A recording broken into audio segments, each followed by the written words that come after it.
Assalamualaikum warahmatullahi wabarakatuh. Apa kabar teman-teman semua? Semoga sehat selalu dan dilancarkan rezekinya, dimudahkan segala urusannya. Oke, di video kali ini kita akan belajar mengenal komponen ya dari sistem kelistrikan kulkas 2 pintu.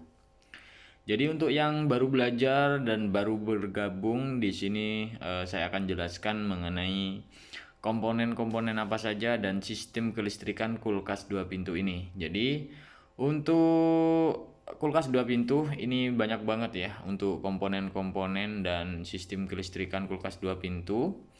Dan setidaknya teman-teman harus tahu ya salah satu dari komponen dan sistem kelistrikan kulkas 2 pintu. Jadi semakin berkembangnya era digital ya, khususnya di bagian kulkas 2 pintu itu semakin berkembang, yang sekarang sudah mulai ada inverter.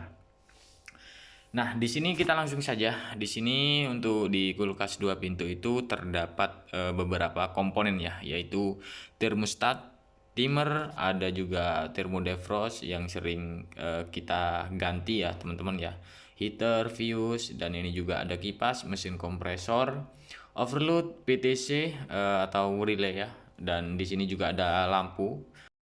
Dan yang terakhir di sini ada switch lampu juga, teman-teman ya.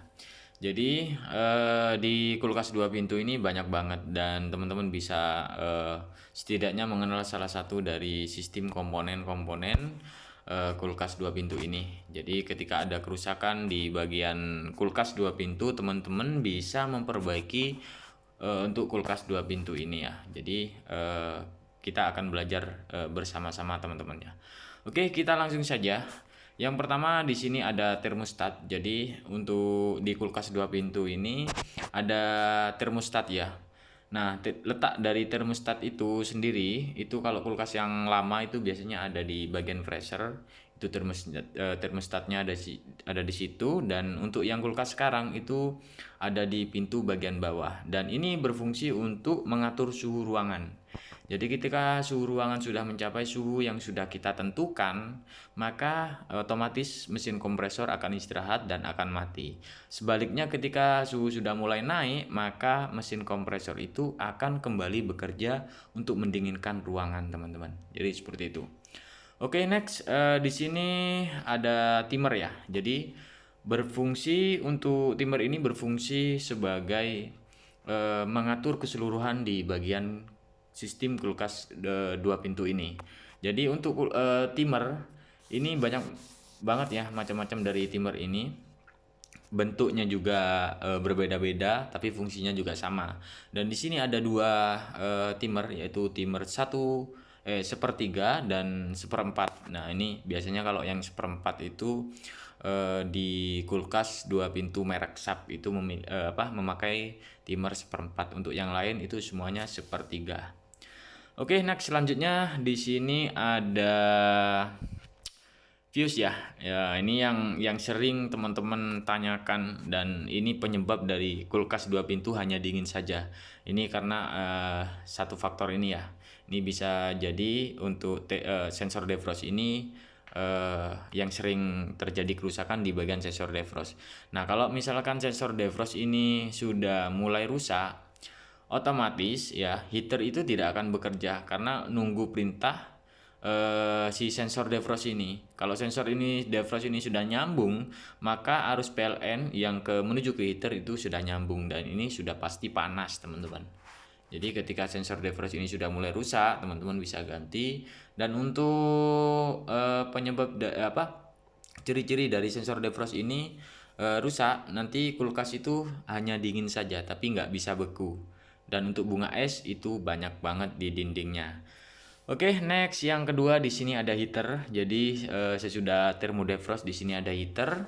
Dan untuk heater ini berfungsi sebagai pemanas. Jadi pemanas ketika timer ini sudah memerintahkan kapan waktu pendefrostan, maka untuk si pemanas ini bekerja, teman-teman. Nah, sebelum bekerja itu nunggu sensor defrost itu nyambung dulu. Jadi kalau misalkan sensor defrost rusak, maka si pemanas ini nggak bekerja. Jadi tunggu pemanas ini bekerja dulu teman-teman ya. Nah, setelah 15 menit ya, sampai si sensor defrost ini sudah tidak nyambung lagi, maka timer itu akan bekerja kembali dan untuk menghidupkan mesin kompresornya teman-teman ya. Oke, next selanjutnya di sini ada kipas. Nah, ini sering terjadi juga untuk di kulkas Polytron 2 pintu, bahkan merek yang lainnya. Ketika sudah lama ini pasti mengalami kerusakan. Jadi untuk untuk kipas kulkas 2 pintu ini harus nyala ya teman-teman ya. Ada memang sebagian kalau misalkan pintu itu dibuka, maka di kipas ini akan mati. Itu hanya sebagian saja teman-teman ya. Biasanya kulkas yang lama, kalau yang sekarang itu sudah semuanya sudah jalan semuanya ya teman-teman ya. Jadi kalau misalkan ada kerusakan kipas, itu teman-teman bisa langsung ganti aja teman-teman. Ini juga akan menyebabkan kulkas hanya dingin saja.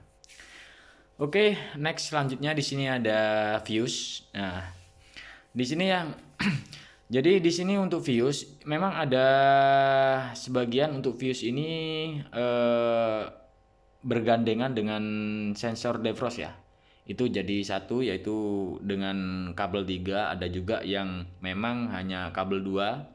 Itu untuk fungsi dari fuse ini pengaman ya, ketika ada konslet di bagian pemanas ini, maka fuse ini akan memutus arus ke bagian heaternya, supaya di bagian heater ini supaya aman ya, di dalam ruangan freezer ini supaya aman, biar tidak terjadi kebakaran juga teman-teman. Karena saya pernah mendengar seperti itu ya dari keluhan dari pelanggan. Oke, next selanjutnya di sini ada overload ya. Nah, di sini yang sering juga terjadi kerusakan di bagian overload ketika mesin kompresor ini sudah mengalami kerusakan atau sudah mengalami keausan juga teman-teman ya. Jadi over ya. Jadi ampernya itu tinggi dan ini overload ini akan memutus arus. Jadi fungsinya ini sebagai pengaman mesin kompresor. Jadi seperti itu. Kalau misalkan di sini saya contohkan, kalau misalkan kulkas 2 pintu nggak dingin tapi mesin kompresor mati, teman-teman bisa cek ya di bagian overloadnya, atau teman-teman bisa cek di bagian timernya. Ini salah satu itu pasti ada yang mati. Jadi seperti itu. Ini juga pengaman ya, sebagai pengaman dari mesin kompresor itu sendiri teman-teman. Jadi di sini sudah paham ya teman-teman ya. Oke, di sini next untuk selanjutnya di sini ada mesin kompresor. Nah, ini untuk mesin kompresor ini adalah jantung dari kulkas 2 pintu ini. Jadi jantung dari sistem pendingin ini. Kalau nggak ada mesin kompresor nggak mungkin bisa dingin ya teman-teman ya. Jadi untuk fungsi mesin kompresor ini hanya memompa teman-teman ya. Jadi ada yang menghisap dan juga ada yang mendorong. Nah, ini mendorong zat pendingin. Dan ketika sudah mulai naik, baru mesin kompresor ini akan dihisap kembali dan didorong kembali. Jadi seterusnya seperti itu teman-teman untuk cara kerja dari mesin kompresor itu sendiri. Oke, di sini teman-teman sudah paham ya, sudah paham mengenai mesin kompresor itu sendiri. Ketika mengalami kerusakan, teman-teman bisa perbaiki sendiri teman-teman ya. Oke, next selanjutnya di sini ada relay. Jadi di dalam mesin kompresor itu sendiri itu terdapat relay. Yang tadi itu kan hanya overload ya, jadi ada overload dan juga ada relay juga. Nah, ini juga sama ya, ini penghubung antara CRS-nya teman-teman ya. Jadi ketika relay ini pecah, nah juga sudah pernah saya bahas juga untuk relay ini, ketika ada kerusakan di bagian relay, teman-teman bisa langsung ganti dan sesuaikan dengan pin baik itu kanan maupun kiri, itu kita sesuaikan teman-teman ya. Oke, sekarang kita lanjut ke bagian switch lampu. Oke, jadi switch lampu ini memang didesain ketika pintu kulkas itu kita buka. Jadi kita buka, maka si lampu ini akan nyala. Jadi seperti itu, nggak harus nyala terus, karena kalau nyala terus lampu ini akan cepat rusak teman-teman. Maka dibuatkan switch lampu. Nah, sampai di sini mudah-mudahan teman bisa paham dan bisa mengerti ya teman-teman ya, dari salah satu komponen dan sistem kelistrikan di kulkas 2 pintu ini teman-teman ya. Jadi jika teman-teman ada kendala mengenai kulkas 2 pintu nggak dingin, teman-teman silahkan tulis di kolom komentar. Insya Allah pasti saya akan bantu dan saya akan jawab semua pertanyaan teman-teman semua. Dan jika teman-teman jika ada yang belum mengerti mengenai apa yang saya sampaikan tadi, teman-teman bisa tulis di kolom komentar ya teman-teman ya. Insya Allah pasti saya jawab teman-teman ya. Oke, jangan lupa like, comment, dan subscribe. Mudah-mudahan sehat selalu. Assalamualaikum warahmatullahi